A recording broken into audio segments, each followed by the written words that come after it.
We have one more contestant in the oratorical contest. I would like you to show your support for President Kianna Cooper.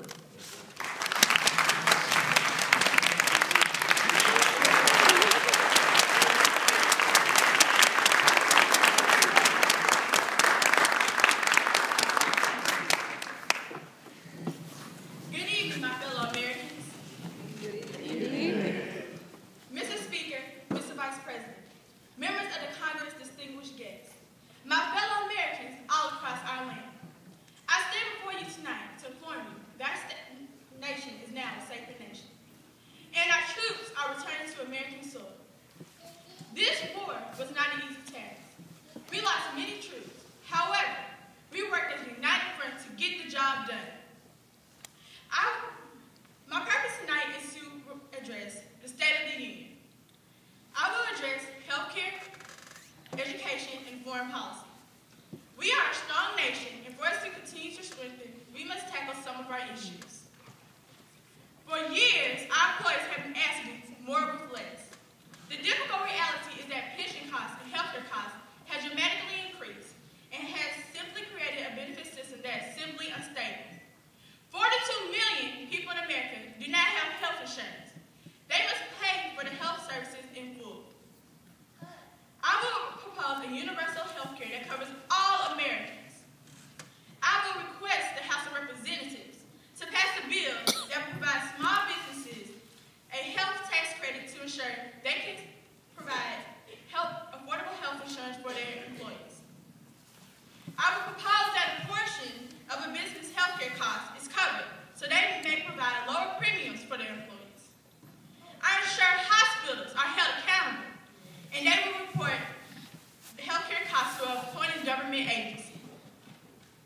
Providing a high-quality education for all children is critical to America's economic future. The high school dropout rate is critical. The government cannot solve all our problems. But with a slight change in priorities, we could ensure that every child has a decent shot in life and meets the challenges that face our nation. I want all our children to be challenged, motivated, and have an understanding about the world around them. I want all our children to have an opportunity to attend college. I will propose a plan that will urge the nation's governors to invest more state resources in education. This will emphasize that a highly skilled workforce is crucial for the U.S. to remain competitive with the other countries. Presently in our country, the United States have received grants awards for $500 million to help to create a system of higher quality learning in order to close the readiness gap. I am committed to ensuring that America gains its grounded education.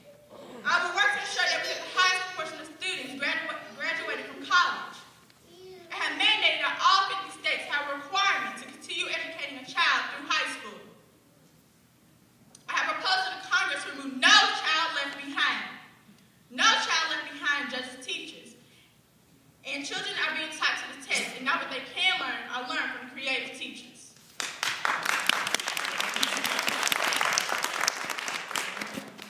We have an economic crisis in this world that demands our immediate attention. The solutions we offer must be designed to address both job creations and budget problems. Our once strong economy is in need of repair. Too many families are hurting. Too many employers are struggling. Families are wondering how they're going to put food on the table, while employers are forced to lay off more workers because of the economy. For years, our employers have been asked to do more with less.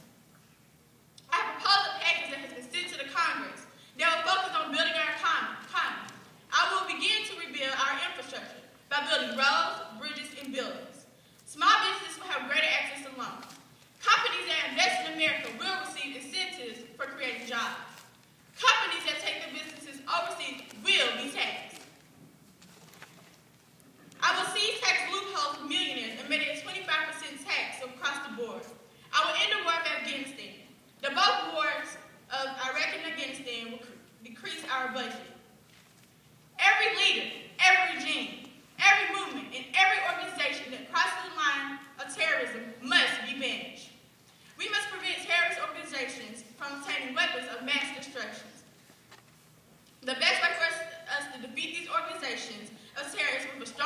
offensive and offensive military capacity.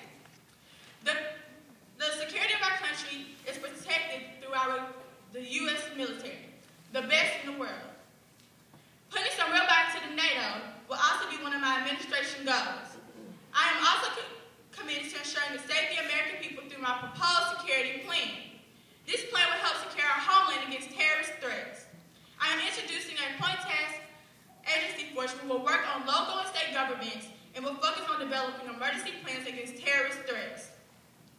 A world-class education is the single most important factor in not just determining whether our kids can compete for the best jobs, but whether America can outcompete other countries around the world.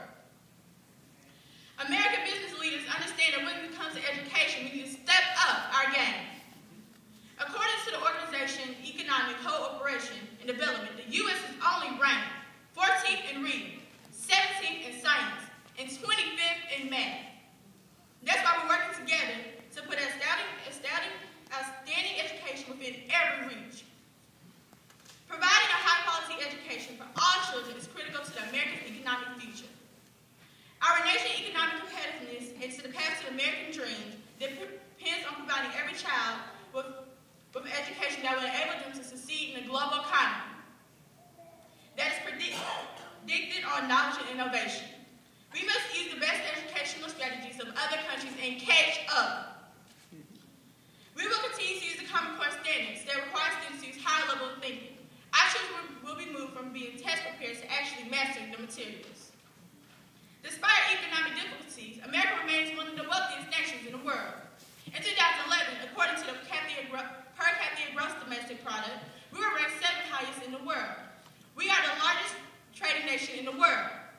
Despite a slowing global economy, America's exports and services have been growing. There has been a shift in our global system from countries highly indebted to those with available funds. In order for America to continue to have success, we must well-constructed international economic policy that boosts exports and attracts foreign investments and strengthen our domestic economy. The U.S. market has been viewed as the engine that drives the world economy. But because of our decrease of economy, concerns have been shared to other countries. The UN helps to establish norms for different countries to live by. Our nation is working to strengthen the United Nations to meet 21st century challenges. In cooperation with the governments and pursuing improvements in financial accountability and program effectiveness. The United States is working with the UN to make a forum to address global challenges, promote peace, advance democracy, and strengthen respect for human rights. America stands with the Syrian people against their opposers in their pursuit of justice. We have supported this transfer of power to the Syrian people. America has stood with countries such as Iraq, Afghanistan, Libya, and now Syria to enjoy universal rights that most countries take for granted. The United States is working to continue to support nations as they struggle with transition to democracy.